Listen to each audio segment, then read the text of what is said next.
Greetings to everyone. It is Sunday here, and you know what time it is. This is going to be my Q&A video. I'm on time today. Honestly, I didn't think I was going to be able to do it today, but I was like, you know what? There's no reason why I can't do it today. Let's go ahead and knock it out. So, as usual, I'm going to read these questions. We got about 20. It looks like how many questions we got here? A little over 20. So this video will probably be about, I'll say, between 35 and 40 minutes long. So as usual, I'm going to read the questions and I'm going to answer them. Try to answer them as thorough as I can for you guys.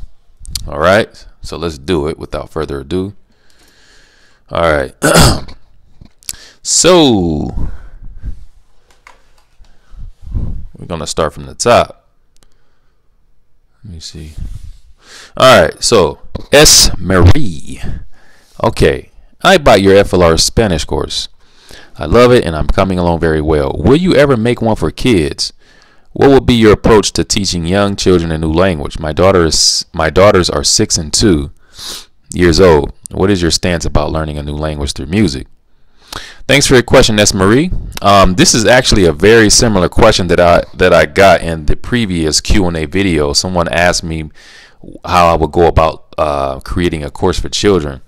I'm not really focusing right now on creating a course for children, although that could be a possibility in the future. I have a lot of other stuff that I have to focus on right now. I have to update a lot of courses and whatnot, so I haven't really had the time to sit down and really come up with ideas, any ideas for a language course for children. But once I get all this other stuff out the way, I'll be able to get on that. But I think music is a good tool. A lot of people would like to use music as a tool to learn foreign languages. It keeps people motivated. And as I say, a lot of other people will say as well, whatever keeps you motivated when learning a language, you want to keep doing that, because that's the key. The key to learning a language is basically motivation and being able to endure the difficulties to keep going. And the only way you'll be able to do that is through motivation. That's the only way you'll be able to do that. So yeah, I'm not really a big fan of using music to learn languages, but that's just me, and that's just not really how I learn. But I will say that if it's good, if it's motivational for you and it helps you out and keeps you going, then definitely keep doing that. So all right, palabra, man, palabra. Okay, how you doing, palabra? Second question here. Okay. Greetings, Mr. McCorn. How you doing? This is Neil, a fan from Switzerland. What you do here on YouTube is fantastic. You deserve millions of US dollars for sure. Questions. Do you play an instrument? What are your hobbies besides language learning? Have you studied Urdu? I'm interested in learning this one. Can you tell us more about this language? Have a magical day. Okay, thanks a lot for your question, palabra. As usual, yeah, I used to play an instrument a long time ago when I was in, I think I was in middle school around that time. I played the drums. I started playing middle school, and then once I got to my freshman year, that's when I had stopped. It was part of the school and stuff, so I did that. I played the drums. I wish I could have kept going with that, because I enjoyed playing them. It was really fun to me. My hobbies besides language learning are fishing and playing video games. I just went fishing yesterday, by the way. I didn't really do too well. Weather was pretty chilly and windy and stuff, but I'm gonna go back up there in about another week or two. Have you studied Urdu? Yes, I studied Urdu briefly. I actually took an Urdu course when I was going to Ohio State University. I took was it 1 quarter or 2 quarters? No, I think it was 1 quarter I took. Yeah, 1 quarter I took Urdu. Urdu is pretty it was a pretty interesting language. I would say that I study Hindi, a bit of Hindi before I started doing Urdu, so it was almost studying Hindi all over again because those languages are very similar. The only thing that's different is the writing system. The writing system lean more towards Arabic. It looks like a stylistic calligraphy type writing. Very interesting language. Very, very, very useful. Very fun to learn. I would definitely, if you're interested in learning that, I would say it was definitely worth learning that, because if you learn Urdu, you can actually speak with people from India. Now, I don't want to get caught up into the politics and stuff, because it can be controversial. But I mean, it is what it is. That's how it is. If you can speak Urdu, you can easily speak with a native speaker of Hindi. I remember when I took a class at OSU, the teacher, he was from Pakistan, and we had a whole bunch of Indian students in the class. A whole bunch of Indian students. I think there was, let me see, 1, 2, I think there were only like 3 Native Americans in the class, including me. But most of those Indian students, they grew up here in the U.S., but they knew how to speak that Hindi language, or they spoke the Urdu, and it was just fascinating sitting back, just watching the teacher. He would speak with those Indian kids in Urdu. I mean, he's speaking Urdu, and they just having a mutual intelligible conversation. It was really fascinating. So, you know, that's indicative that those two languages are very, very similar, and if you learn one or the other, you'll be able to communicate with, you know, someone from India or Pakistan. So, great language. I definitely plan on going back to that one of these days. All right, you have another question here. What do I have to do? Well, okay, this is another question by Palabra. What do I have to do if a Teach Yourself course doesn't contain audio? I'm not talking about the Teach Yourself Complete course. There's one Teach Yourself Urdu on Amazon, normal one. I don't want to buy a Teach Yourself Complete course. In my opinion, the normal Teach Yourself courses look better on the shelves when they stand there in comparison with the complete courses. I want the original, or does it even matter which one I buy? A complete with audio or a normal one? Again, where can I get the audio? It's got to have audio, right? Take care. Yeah, I mean, I don't like to buy courses without audio unless with the exception that I had lost the somehow my book got lost or damaged and I had to buy another one. But I don't really like buying courses without audio. I don't like doing that. That's why when I buy these, when I purchase these, they always have the audio. I purchased these from the actual ICMill site when I was buying these. That's where I got them from, the whole course, audio, everything. I don't purchase these without audio. I don't do that. Where can you get the audio? I'm pretty sure you can get it on the same site. It's just sometimes you have to do a little bit more searching. Just type in the language and type in the audio, and you will see that they may have the audio, and they may have both the audio and the course. But I've seen for myself on Amazon where they just had the book without the audio. So yeah, definitely I feel you on that, man. I wouldn't buy the course without audio unless you can get the audio from someone, unless you know a friend who has the audio, who can send you the audio, or you know some place where to get it. So yeah, thanks a lot for your questions as usual, Palabra. I appreciate it. Let me see what's next, or who's next. En japonés con Rafi. What is this? Oh, what is your experience with the Hebrew courses? I know you speak well of Teach Yourself. I'm working through Pimsleur and have taught myself how to read and write Hebrew, though naturally I have a hard time without vowels. Okay, you know what? This Hebrew is kind of when I first started learning Hebrew, I did it through did I know? Man, it was weird because I took a Hebrew course at OSU. I took one Hebrew course, and after I took that course, my reading got a lot better. We started using the vowels, obviously because it's a beginner course. we started with the vowels, and there's a lot of writing exercise.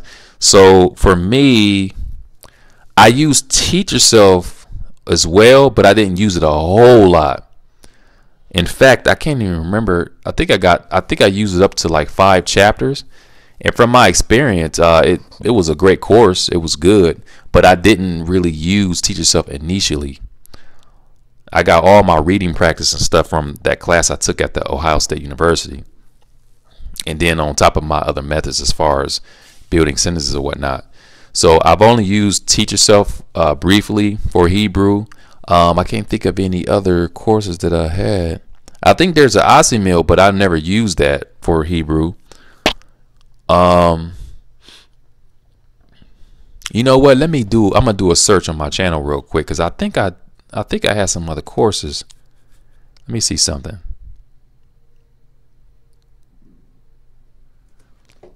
Let's see.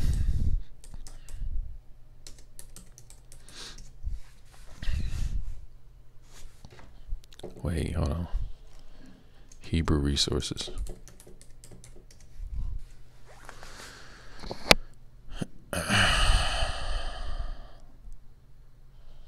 Okay, I don't have many Hebrew resource videos.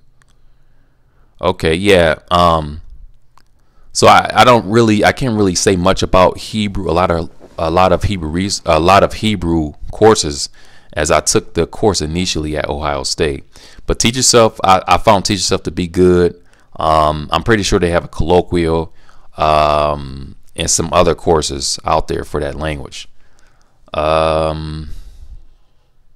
Yeah, that's it. That's all I can really say about that. I appreciate your question. If you have any other questions, post them down here in this video, and I will answer them in the next video. Who's next? Nelson Trinidad. Got another question for you concerning the amount of vocabulary needed for each level. How many words do you think we need to know to be at B1, B2, and near native? Okay, that's really a hard question. I don't really look at that. I don't measure the language like based off of the number of words you need to know. I don't want to put a number out there, a bizarre number out there, because I don't want to be wrong about that. But yeah, that's really a difficult question for me to answer. I'm going to stay safe and not really put any numbers out there. You know, let me see. Nelson has another question. You said it's possible to learn all the languages in the world. How long do you think it will take you to do that, considering that there are over 6,000 living languages? You know, I mean, it's a bit of an exaggeration when people say you learn, because obviously you have so many different dialects. You know, I'm not going to obviously try to learn 6,000 languages in the world. I'm not going to do that, especially considering that most of those languages aren't even used. You have native speakers of some of those languages. You only have like 2 or 3 native speakers left, and it's not logical to really invest time into learning those languages when you're not going to be able to use them, unless, as I said before, unless they have some sort of program or some kind of a something that a lot more people are. It's like Esperanto. A lot of people are involved. Oh, okay, I'm sorry, I got distracted.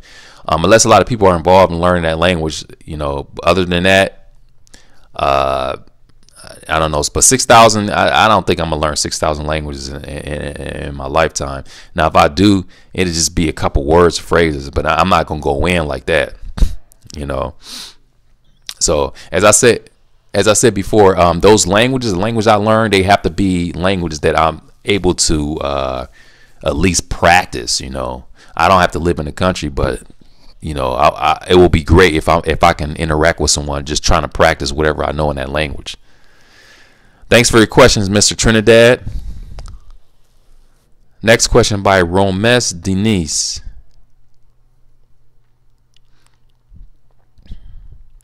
Dang, we getting through here quick. Hi, Moses. Love your channel. Here's my question. In language learning, what do you think matters more, talent or hard work? I know it's tough, but could you try to put a number on it out of 100%? Thank you so much. You're an inspiration, Romes. Great question. Great question. Yeah, let's talk about this for a minute, because this is something that can really discourage some people when you talk about a talent, talk about hard work, talent. Okay, because a lot of people will say, well, I don't have the talent to learn languages, so I'm not going to be good at learning them. Talent, I don't have the talent. I've heard that so many different times. I don't have the talent, I'm not talented. Now, you do have talented people. I consider myself talented when it comes to learning languages, because I mean, I built my talent up for that, by doing it for so long, a lot of practice. I've gotten to where I am as far as knowing how to learn languages because of my experience and my hard work, but the talent is like, it's just saying that you are, when people say that you are gifted or whatever like that, you have a talent because you're really good at doing that like, if I play like a saxophone or something and I just excel at doing that, I have a talent for that because I really excel at playing that instrument. Although maybe a person who isn't as talented as me, they could still get good at playing it, but they probably won't be as good as me. Maybe they won't be as good as me because I have this talent, but at the same time, I still have to work as hard. I still have to work hard. If I just don't if I don't put anything into whatever it is that requires hard work, and someone else does who isn't as talented as I am, they probably going to excel. They're probably going to be better at doing it than I am because of their hard work. Although I'm talented in doing that, I have more talent, I still have to work to activate my talent. So if I'm more talented than this person over here, and we put in the same amount of hard work, I'm probably going to be better than that person because I'm talented. I have more talent than that person, but that person will still be really good, but I may be better because of my talent. You can look at, even with sports, you can look at basketball players, look at people playing video games. You'll notice that some people are just, you got all these people, they putting in pretty much the same they pretty much putting in the same amount of hard work as this other person, but for some reason this person is just freaking just his skills are off the charts. He stands out more than these other people because he's more talented. That's what the talent is. But it doesn't mean that you can't be really good at it. You still have to put the work in, So I can have all this talent for language learning, but if I stop and I don't do anything, I don't put any work in, and this person over here who isn't as talented as I am, doing all this hard work, his skills it's going to show. He's going to be better at that than I am because he's putting all that work, and I'm just sitting around here just thinking that I'm talented. I don't have to work hard. There's a quote by someone, I can't remember who made the quote. They say how did it go? Hard work beats talent when talent doesn't work hard. I can't remember where that quote came from, but I heard it somewhere, and that's true. So don't let that, when someone says that this person is talented and you're not as talented as this person, that doesn't really mean anything, because all you have to do is put that hard work in and you're going to get some great results too. So yeah, that's just how it is. Yeah, whether you have talent or not, you still, at the end of the day, you still gonna have to work hard. You still have to put that work in. So yeah. All right, Romez, thanks for the question. Thanks a lot for the question. If you have any other questions, just post them in this video below, and I'll answer them in next week's Q&A video. All right, next question by Andres Vergara. Steve Kaufman makes strong emphasis on reading. So I would like to know, how important is reading when you learn a new language? At what stage of your learning you start reading? Do you read only for learning or also for maintaining a language? And what types of material do you use? Literature, articles, news, etc. Thanks for answering. Greetings from Colombia. Thanks for your question, Andres. This is a great question. I think reading is very, very good. For me, since you asking me, when I start reading, I don't start reading until I get intermediate and above. Once I get past the intermediate stage, then I start reading more. And as far as content, you know, articles, you know, not so much literature, but probably some articles, some news articles or something like that, or maybe even some stories, some children's stories or whatever. I'll do that, but I don't really do that reading stuff at the beginning. I just don't. I'm not saying that it's bad. It's just for me, for my strategy, I don't do that. You know, I think once you get enough of the language inside of you, you've acquired so much experience with the language, you understand more of that language. Once you start reading, it's more fruitful and it's more enjoyable to read.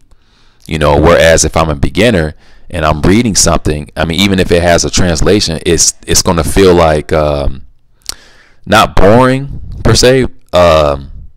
It's not going to feel as fruitful as it would be if I had like a higher level in that language. So I don't start my reading until after an intermediate level. After I get past intermediate levels, that's what I'll do.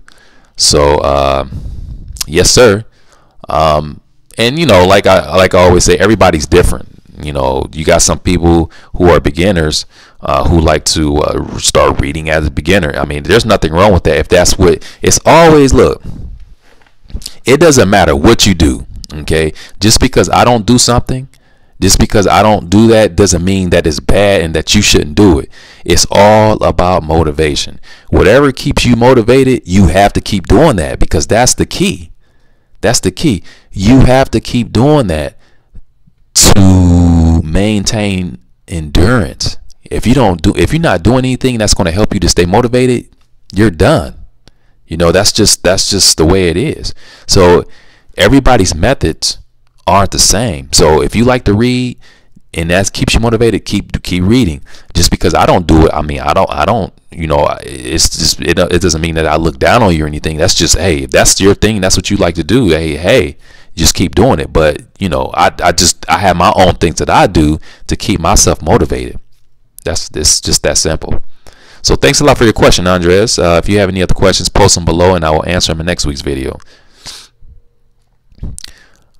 Dima, I think I answered this question last week. My question is, what language is harder to learn for English speaker, Georgian or Estonian?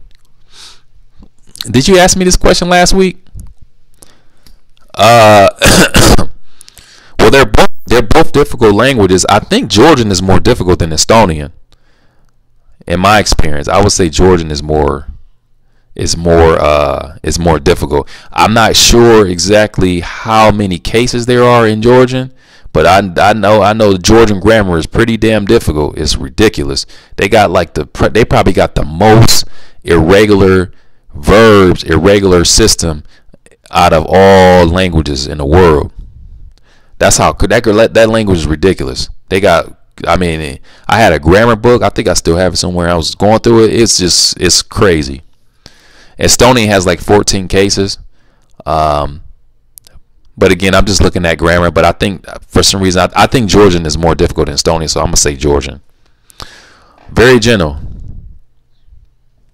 Traditional manner content to listen to. I guess he's referring to traditional writing system.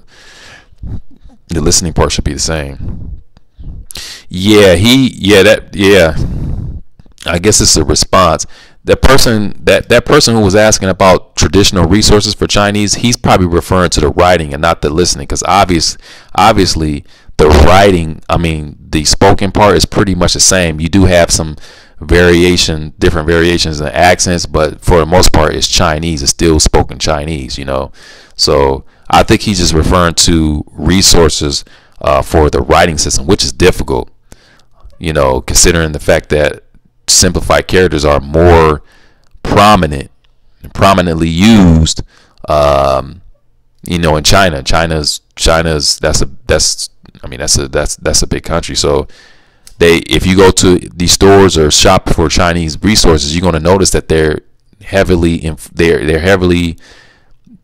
their emphasis is heavy. They're heavily focused on simplified characters. So that would be the more logical choice to choose, as they are more prominent than the traditional characters. Honestly, I prefer traditional characters. They're more beautiful, but like I said, you have to do what makes sense, and what makes sense is learning the simplified characters, unless you are going straight to Taiwan, you're going to work. That's a different exception. But if you're not going to Taiwan and you just learn a language in your own country, you know, then you should learn simplified, because traditional is not going to be that useful to you at the beginning. That's just how it is. That's my experience. That's what I've learned. All right. Next question is by Liam. What do you think of Link? Okay, yeah, Link is good. Link is good. I think I spoke a bit about Link before. You know, Link, I haven't used it for a long time, but it's definitely good. It's a good site with the reading resources and whatnot. I don't know what Mr. Kaufman is doing these days over there, but from the last time I used it, I think it's a good system.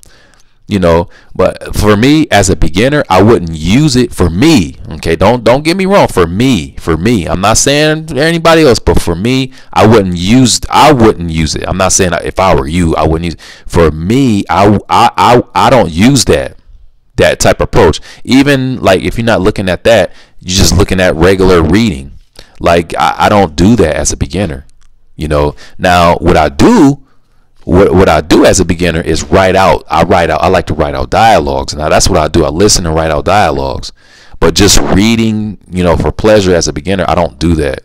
I just don't. That's just not my approach. But as I said, Link is good, and it's really enjoyable to use that after I've gotten to an intermediate or a higher level. It's more fruitful. It's more enjoyable to read. So, yeah. You have another question here. I'm attempting to learn an Arabic dialect just to casually speak with my friends. I'm not going to learn MSA yet because I don't plan on going to the Middle East anytime soon. Is there anything I should know? Do you have any advice or tips for me? Okay, so this is the same person. Awesome. MSA, you I think you maybe, I don't know how much you know about the Arabic languages, but that's pretty. I would say that's a good choice. Not learn MSA at first, especially if you intending to speak with casually with friends, because they don't really speak that. They don't really speak MSA. I mean, they do speak that, but if you go on the street and I'm pretty sure your friends, they can understand it, but they're not going to be speaking that with you because it's a formal language. They don't really speak that like that. So it's really smart going with the dialect at first, and then later on going back to learn MSA. Now, if you like practice the religion, if you practice like if you practicing like Islam and all that, and you go to the masjid often, then MSA will be useful because they speak that there. You'll be able to speak with them very often. But if you're not in that setting, or you're not in a university or some kind of formal setting where MSA is spoken normally on a normal basis, then it's not going to be very useful for you. Not to mention the grammar is very difficult. So you're going to have two problems. You're going to have two problems which are going to prevent you from staying motivated. The first problem is the fact that most people don't speak that on the street, and your friends, they don't speak MSA casually. The second problem is the fact that the grammar is very difficult. So you got two things. You're going to have two things to hold you back from really staying consistent learning that language. So my advice would just choose a dialect. Wherever your friends are from, choose that dialect. Where are these people from? If in your area, if there are a lot of people from Saudi Arabia, learn that dialect. If there are a lot of people from Syria, learn that dialect. Like that. That's what I would do. That's the smartest thing to do if you want to maintain motivation. Okay, and that is it. That is all. We are at 29 minutes, 30 minutes. Okay, so yeah, that's awesome, guys. Thanks for the questions. And as usual, if you have any other questions, just post them in this video. I'm basically gonna do the same thing. I'll just go to the video and just go to the comment section, and just go and just read them all and just answer them. That's what I'm gonna do. So again, thanks for viewing the video. Thanks for posting the questions for me. If you guys have any other questions, just post them below. You can contact me through email if you have any personal questions, and I'll get back to you as soon as I can. So you guys take it easy. Enjoy the rest of your weekend. Peace.